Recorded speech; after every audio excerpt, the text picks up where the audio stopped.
Ja, vi skal nu lave et lille interview med sjbolton, der er aktuelt med Blodhøst, som er en gyser, med bogen Slangehuset, som også er en gyser, og bogen Offer, der også er en gyser.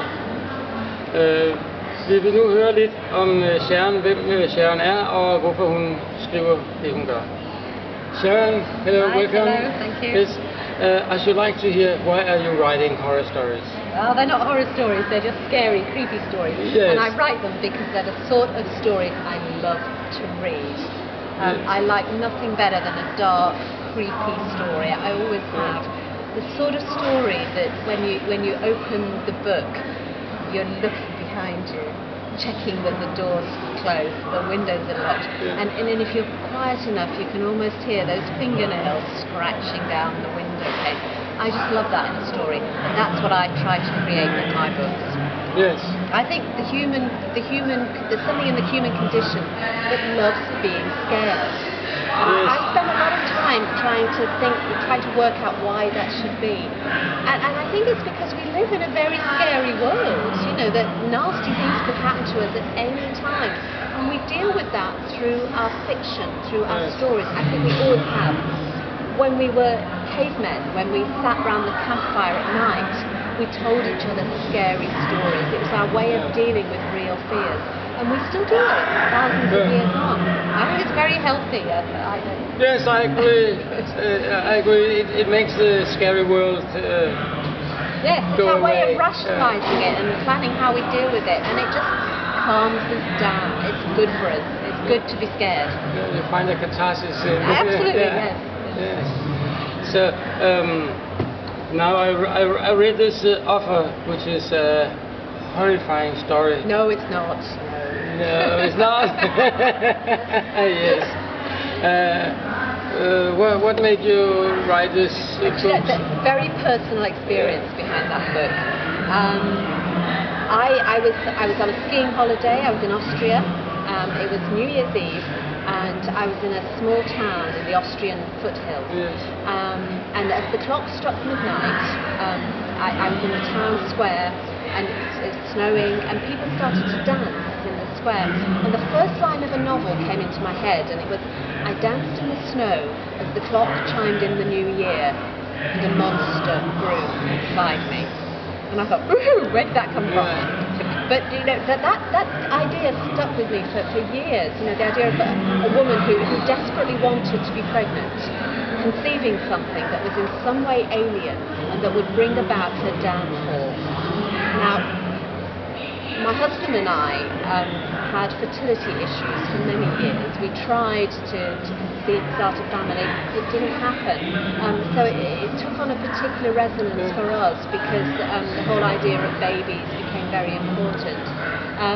Finally, my son was born, and all the time I was pregnant, I was thinking about the story and about the woman and bringing the baby and Damien and Rosemary. Yes, exactly. And so the whole idea of childbirth and pregnancy and maternity is behind the story of Offer. That's good. So it's not because you have some dark secrets. I have no dark secrets. I tell you what, the crime writers are the nicest people you could ever meet because we get all that angst and nastiness out when we're writing. Yeah, exactly. The ones you have to watch out for are the romantic fiction writers. Oh yeah. They're seriously nasty. They're the killers. Yeah. Your latest, is this one? Yes. Yes. Yes. Can you tell us something about that? It's based on a true story. Oh yes? Yes. A few years ago, my sister and her family bought a plot of land by a church on the moors in Lancashire, which is where I'm from. And they built their dream house. Shortly after they moved in, they arrived home one night to find that there'd been a lot of rain and there were human remains in the front garden. Of course they had to call the police, you have to, it was human remains. And it turned out that the bones were over 100 years old, so clearly no crime had been committed. And they reinterred them in the churchyard, that was it. But they found out it's not unusual for churchyard boundaries to move over time, and for bodies to pop up where they're not expected. story, but it just got me thinking, what would happen if a grave was to open one night and more bodies tumble out than are supposed to be in there? So that's what happens at the start of flood harvest. Blodhøst. Yeah, Blodhøst. It's difficult. So the challenge facing the clergy, the police, and the family who have built their big house next door is to find out who these people were, and they have to find out quickly. Okay, yeah. And you have this one called Slangehus in Danish, Snake House. Yes, that was my first. That was my title, my original title, but my English publishers didn't like it. This arose out of the village where I live at the moment in the south of England. It's a village in the Chiltern Hills. Picture postcard perfect. Very, very pretty place. But we have a snake population. And it struck me very shortly after we moved in that so many of my neighbours have a snake story. There was a young mother feeding her baby in the back garden when this adder came wriggling towards her. Her husband, who hates snakes, picked it up, chucked it over the next door's fence. A friend of mine found a dead grass snake in her son's PE bag. Another friend found an adder in the garden. There's so many snake stories. And I started to think about life that seems perfect on the surface, but the undercurrent of something sinister wriggling away. So that was the inspiration behind this particular book. And what, do you have another book coming out? I have a book coming out in springtime, which is called Now You See Me in English.